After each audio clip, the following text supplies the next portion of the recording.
अ, बिल्कुल exit poll के नतीजे भी आ चुके हैं और अब काउंटिंग की ही बारी है।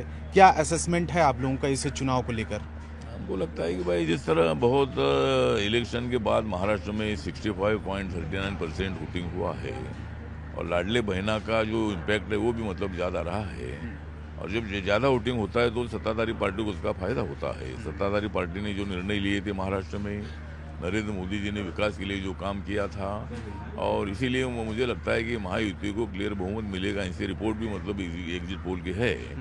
लेकिन जो भी फैसले आएंगे उसको हम मान्य करेंगे, लेकिन हमें पूरा विश्वास है कि जो कल काउंटिंग होगा उसमें हमारे महायुति को क्लियर बहुमत मिलेगा और सरकार हमारी बनेगी। सर, महाविकास अघाड़ी में मुख्यमंत्री पद को लेकर, उसके चेहरे को लेकर काफ़ी ज़्यादा सिर फुटौगल है। वहाँ पर नाना पटोले ने भी एक इशारा किया था कि कांग्रेस का मुख्यमंत्री होगा। संजय राउत ने कहा कि ये तो केंद्रीय नेतृत्व तय करेगा। मुझे लगता है कि महाविकास आघाड़ी की सरकारें आने वाली नहीं है तो मतलब मुख्यमंत्री पद के ऊपर बहस करना ठीक नहीं है। हमारे महायुति के जो उत्सुक तीनों जो नेता है, एकनाथ शिंदे जी, देवेंद्र फडणवीस जी, अजित दादा पवार जी, ये तीनों ने जाहिर किया है कि भाई हम कोई रेस में नहीं है। और जब क्लियर मेजॉरिटी हमको मिलेगी, सरकार बनाने का वक्त आएगा, तो हम इकट्ठा बैठकर फैसला करेगा, ऐसा हमारी महायुति की तरफ से बोला है। हमारे महायुति में कोई मुख्यमंत्री पद को लेकर कोई विवाद नहीं है, लेकिन महाविकास की सरकार अभी आने वाली नहीं है तो मतलब उनमें विवाद है। और मुझे लगता है कि ये महाविकास आघाड़ी में आपस में संघर्ष है।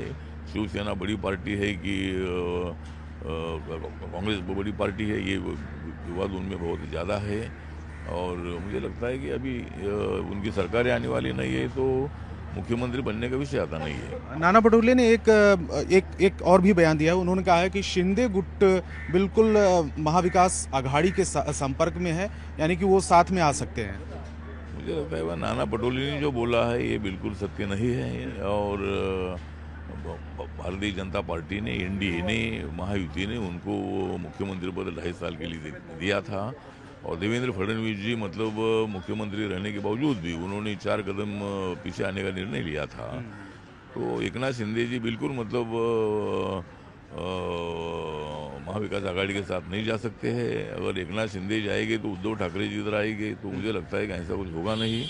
एकनाथ शिंदे जी ईमानदार है, एकनाथ शिंदे जी बहुत अच्छे मुख्यमंत्री है और वो मतलब नरेंद्र मोदी जी के साथ और महायुति के साथ भी रहेंगे। नाना पटोले के बयान में बिल्कुल तथ्य नहीं है। एक सवाल और सर, प्रियंका चतुर्वेदी ने कहा है कि आठवले साहब इधर में आते हैं, वो गुट बदल सकते हैं, सरकार बन सकती है, तो ये शामिल हो सकते हैं। मुझे लगता है कि मेरे पार्टी के 2 एमएलए हैं और मतलब 2 सीट हमें मिली थी। कालीना की सीट है और धारावी की सीट है। वो दोनों भी सीट उनको आने की संभावना है, लेकिन मेरी पार्टी को कोई मतलब हमारी भूमिका बदलने का विषय आता नहीं है। हमारी पार्टी महायुति के साथ है।